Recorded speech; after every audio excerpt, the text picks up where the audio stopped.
Bienvenidos y bienvenidas al podcast de los derechos laborales. Yo soy Ari y ella es Laura y queremos hablarte de un tema muy interesante al que no le damos la importancia que merece. Prepárate porque te vamos a contar porque el siglo XXI tiene dos velocidades, la de los derechos escritos y la de la realidad. Hablaremos sobre los derechos laborales y para eso hemos traído a 3 profesionales del sector sanitario, un enfermero en España, una pediatra en Colombia y un médico en Venezuela. Para comprender nuestro presente, haremos un viaje al pasado. ¿Sabías que hubo un tiempo en el que trabajar 16 horas al día era normal? Sí, 16 horas, sin descanso, sin vacaciones y, si te quejabas, a la calle. Hablamos de la revolución industrial, finales del siglo XIX, fábricas oscuras, máquinas sin seguridad, niños de 6 años trabajando en minas. ¿Suena heavy? Pues era la realidad. Entonces, ¿cómo pasamos de eso a tener derecho a vacaciones, a una jornada de 40 horas, a sindicatos y a un salario mínimo? Fue porque los trabajadores se organizaron, hicieron huelgas, se manifestaron, algunos incluso perdieron la vida luchando por lo que hoy nos parece básico. Porque hoy, en 2026, todavía hay países donde tener 15 días de vacaciones es un lujo, donde el salario mínimo no llega para comer y donde las mujeres ganan menos que los hombres por el mismo trabajo. Y de eso vamos a hablar hoy. Vamos a comparar cómo se vive el trabajo en España, Colombia y Venezuela. Vamos a poner la lupa en el sector sanitario, porque si hay un sitio donde los derechos laborales importan, es ahí. Así que si alguna vez te has preguntado, ¿por qué tengo que trabajar 40 horas? ¿Y qué pasa si me explotan? Quédate, porque esto te importa. Aunque ahora no tengas trabajo, aunque estés estudiando, algún día lo tendrás y es mejor que sepas cuáles son tus derechos antes de que te los vulneren. Empecemos por los derechos laborales en España. En España, los derechos de los trabajadores los regula el Estatuto de los Trabajadores y comenzaremos por el derecho a elegir libremente profesión y oficio, es decir, que nadie te obliga a hacer lo que no quieres. Tienes derecho a la ocupación efectiva. Si tu jefe no te da trabajo, te tiene que pagar igual. Puedes solicitar ascensos, acudir a exámenes por el tiempo necesario y a elegir turno. ¿Cuánto trabajas y cuánto descansas? Según el libro de IP1 en España, son 40 horas a la semana, con descanso entre jornadas de 12 horas y un día y medio de descanso semanal. Además, el Estatuto de los Trabajadores prohíbe discriminarte por sexo, raza o religión y también te protege del acoso. Se establece el derecho a percibir el mismo salario por trabajo de igual valor. Si te casas, tienes derecho a faltar a tu puesto de trabajo durante 15 días pagos, o si un familiar es hospitalizado, 5 días. Y enhorabuena, porque si has tenido un bebé, tienen licencia por 19 semanas, tanto el padre como la madre. Tener muy en cuenta que si te organizas con tus compañeros, tienes derecho a sindicarte, a hacer huelga y a tener un comité de empresa que te represente. Ahora, todo esto suena muy bonito, pero ¿se cumple igual en Colombia y en Venezuela? Pues hemos traído a 3 profesionales de la sanidad para que nos lo cuenten. Hola Fernando, gracias por aceptar hablar con nosotras. Cuéntanos un poco de tu día a día, haznos una pequeña introducción de ti y de lo que se vive en tu profesión. Hola Laura, muchas gracias a vosotras por haberme invitado a este podcast. La verdad es que me parece una iniciativa bastante interesante. Yo soy enfermero especialista en enfermería familiar y comunitaria y actualmente estoy ejerciendo en Zaragoza. Aquí en España, para acceder a una especialidad tienes que aprobar un examen estatal y luego cursar 2 años de especialidad y finalmente te dan el título y puedes ejercer. Mi trabajo es principalmente en los centros de salud y tenemos una parte que es fija, como es la extracción de sangre, centro, y luego cada enfermero tiene su consulta y tiene sus pacientes crónicos, también heridas crónicas, y por otra parte tiene la parte de los domicilios, que acudes a los domicilios a las personas que no se pueden desplazar al centro de salud. Luego también está la parte comunitaria, que es detectar algún problema de salud en tu comunidad y empezar a hacer proyectos comunitarios, grupos de trabajo para intentar suplir este problema de salud. Pero la realidad es que en el día a día la parte asistencial se come la parte comunitaria y no suele haber mucho tiempo para esto otro que te he dicho. Dentro del sector sanitario, cada día puede ser muy retador. ¿Cómo creas ese balance para cuidar de tantas personas? ¿Quién cuida de ti? Es decir, ¿cómo y quién respalda al enfermero en España? Sí, la verdad es que el sector sanitario es bastante retador, sobre todo en enfermería. Aquí, como aún no está establecido bien el tema de las especialidades, tú cuando sales de la carrera eres un enfermero para todo, y entonces como tienes pocos puntos te van llamando de un sitio, de otro, y al final no te especializas en ese sitio y siempre tienes la duda de si lo estás haciendo bien, si no, tienes bastante incertidumbre. ¿Quién respalda al enfermero en España? Pues cada enfermero está colegiado, tiene un colegio, el cual tiene un seguro por si cometes alguna infracción y demás, además de que te puede dar soporte, ayuda, información, etc. Y también están los sindicatos, que velan más por la enfermería en general para las condiciones generales de la enfermería. Ya sabemos que del dicho al hecho hay mucho trecho, pero en tu sector, ¿qué tan real es que cuenta con alta estabilidad y es bien remunerado? Cuéntanos un poco de la realidad de los derechos laborales en tu sector. Pues el tema de la estabilidad es un poco relativo, porque en España, en comparación con el resto de Europa, tenemos pocas plazas fijas y mucha temporalidad, pero la verdad es que de la bolsa de trabajo, aunque no tengas plaza fija, te van llamando bastante. Aunque esto nos remite un poco a la pregunta anterior de que te vayan llamando mucho, pero que cada día estés en un sitio totalmente diferente y no conozcas los protocolos y la forma de trabajar de ese sitio, también genera mucha inestabilidad a la persona.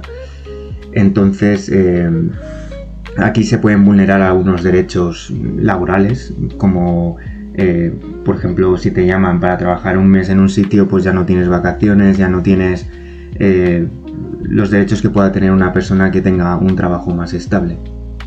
Fernando, ¿has tenido alguna situación donde tus derechos hayan sido vulnerados?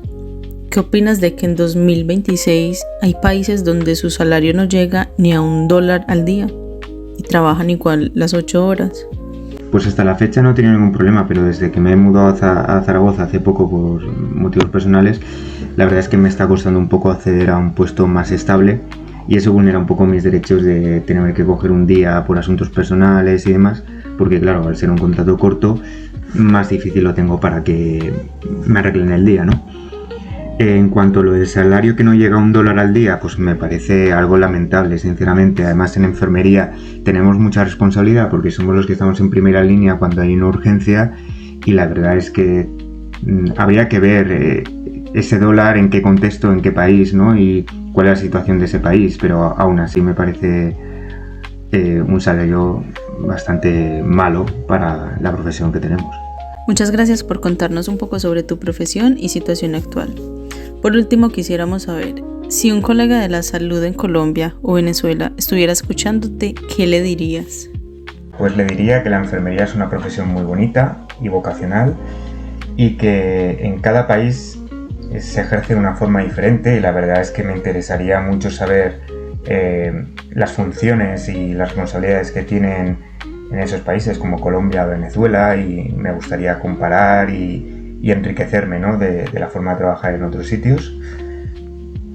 Y nada, y eso, me parece un tema muy interesante el de este podcast, y muchas gracias a vosotras por haberme invitado, y nada, un placer y hasta la próxima. Aquí tenemos a nuestro invitado, a quien le agradecemos por aceptar y hablar de este tema tan curioso. Hoy conoceremos el contraste y las diferencias que se viven en otros lugares del mundo, en este caso en Venezuela. Ahora, doctor Espinosa, el tiempo es suyo. Háblanos un poco de cuáles son los derechos laborales en Venezuela. Vale, hola, mucho gusto, mi nombre es Jesús Espinosa y pues soy de Venezuela. En esta oportunidad pues estaré conversando un poco con ustedes acerca de lo que son los derechos laborales, en este caso en el ámbito de mi país. Bueno, cabe resaltar que en el ámbito de venezolano, nuestro país tiene parte de lo que son permisos bastante generosos. De hecho, si no me equivoco, son permisos bastante generosos a nivel de Latinoamérica. Se cuentan ciertamente con aproximadamente 26 semanas de maternidad, 14 días de paternidad, 5 días por grupo familiar cercano. Estos son familiares directos, como lo son hijos, padres, madres, hermanos, 5 días por matrimonio. Bueno, puede que en la fachada Venezuela se rija por leyes generosas, pero ¿Cuál es la realidad de los trabajadores del sector salud actualmente? Inicialmente, debemos tomar en cuenta que Venezuela posee el sueldo mínimo más bajo de la región, es decir, más bajo de toda Latinoamérica. Aproximadamente se ganan unos 130 a 130, 150, incluso hasta 240 de sueldo. Realmente esto es muy bajo, tomando en cuenta que en relación al dólar, pues el dólar está en 4.77 para el día de hoy, es decir, en 477 bolívares. Es decir, que el sueldo mínimo venezolano ni siquiera es un dólar. Y bueno, actualmente los espacios, ya sea los hospitales o los centros de salud, no poseen algunas, por así decirlo, condiciones dadas para que se pueda generar diversos tipos de atención a nivel nacional. O bueno, una atención óptima. Sin embargo, eso ha mejorado con el paso del tiempo. Los hospitales actualmente han mejorado su atención, han mejorado sus insumos, han mejorado cosas que nos permitan a nosotros los médicos poder laborar de una forma digna para poder atender a los ciudadanos o a los pacientes. Pero anteriormente era muy difícil atenderlos porque bueno, había claramente una escasez de medicamentos y eso, pero actualmente eso ha mejorado. Es sorprendente la dedicación de los doctores y doctoras venezolanas, quienes trabajan y siguen luchando en medio de esas condiciones. Realmente es inspirador. Ahora, una última pregunta. Si un doctor venezolano o venezolana te estuviera escuchando ahora, ¿qué le dirías? Si bien yo pienso que los médicos venezolanos somos médicos guerreros, que hemos aprendido a estar por encima de las dificultades y a seguir ayudando a tratar a cada uno de los que más lo necesitan, a pesar de las dificultades que puedan tener a nivel de campo, a nivel de nuestro país o a nivel de nuestra región. Pienso que le diría que sigamos andando, avanzando, consiguiendo y caminando en el pro del mejoramiento de atención de nuestros pacientes. Creemos en que nuestro país puede cambiar, pero el principal cambio siempre va a ser proveniente de uno mismo. Es por lo tanto que hoy invito a cada uno de los médicos de nuestro país a que puedan no solo consolidar un cambio radical que pueda llevar a un mejoramiento de nuestra nación, sino que también debemos de tomar en cuenta que todo paciente es un ser sensible que necesita atención prioritaria en alguno de los diferentes aspectos o por lo que llega para resolver su motivo de consulta. Es por esto que hoy me siento ampliamente gozoso de ser venezolano a pesar de las dificultades, porque hemos aprendido a florecer en el desierto.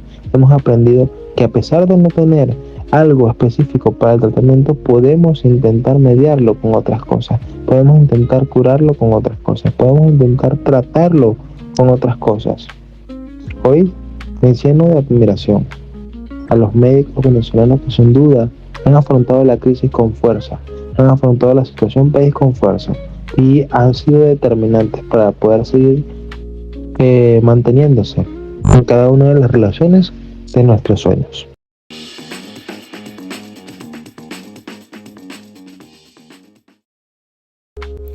Ahora conoceremos la exponente de Colombia.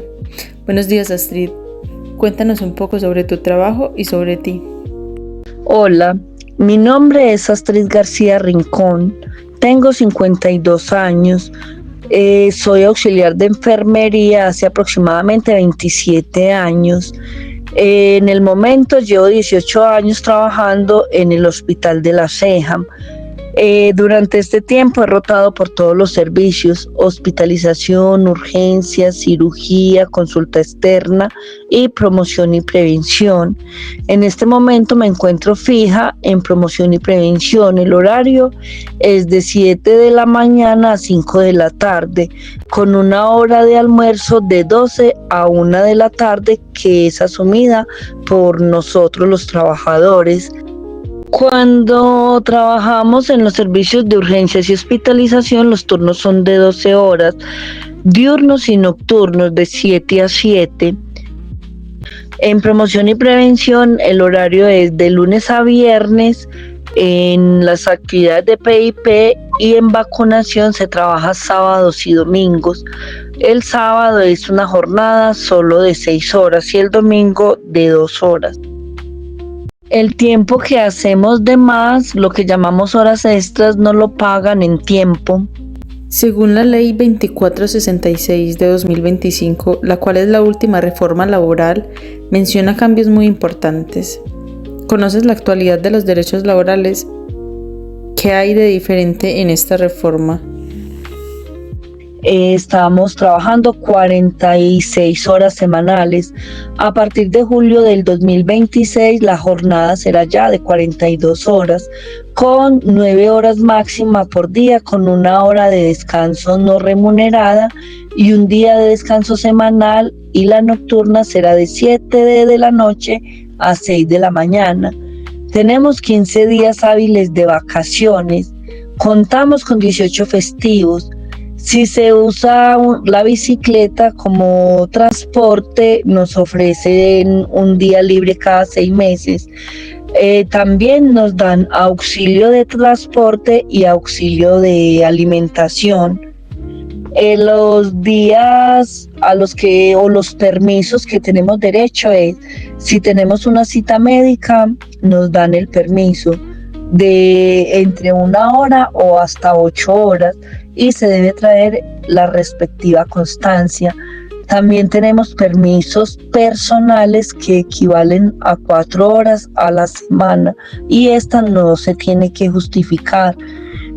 Por matrimonio nos dan 5 días hábiles.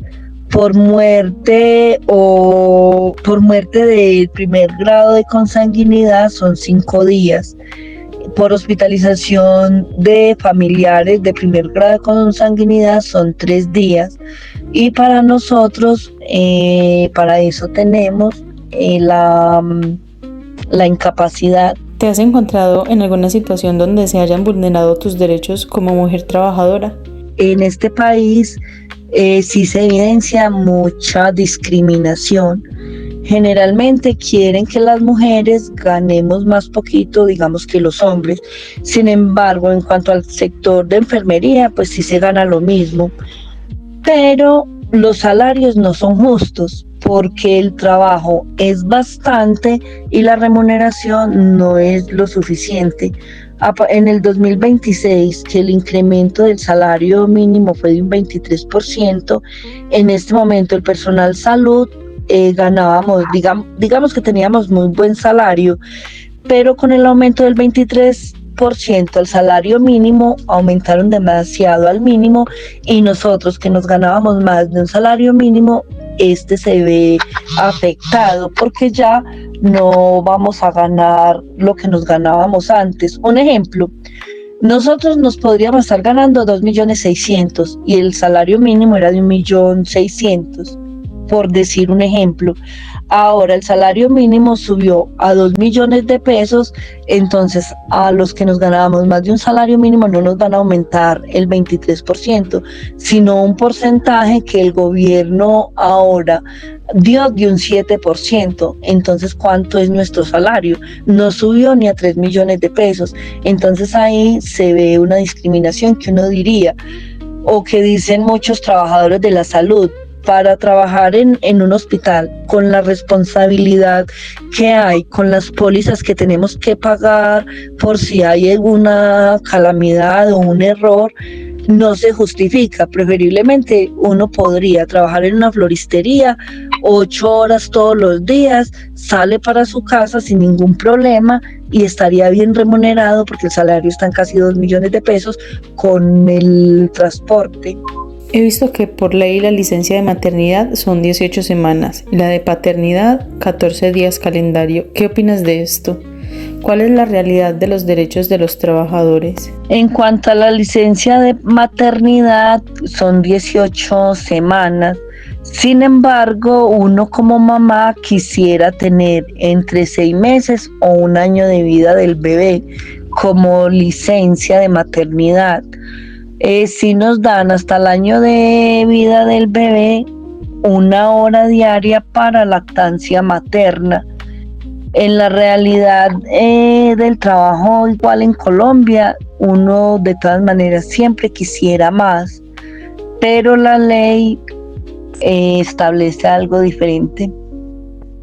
Como sabes, es un podcast hecho en España. Para finalizar, nos gustaría saber qué le dirías a un enfermero en España si te estuviera escuchando. Lo que sí les digo más es a los que están estudiando que lo piensen bien y que lo hagan por vocación de servicio, no por interés, porque mira, como te digo, el pago no es tan bueno. El pago es más bien regular y más para toda la responsabilidad que uno tiene y lo que uno hace. Igual los que estamos, que nos toca seguir adelante, atrás no podemos mirar, nos toca continuar y hacer todo con valentía, con humildad y que todo sea por el bien del otro.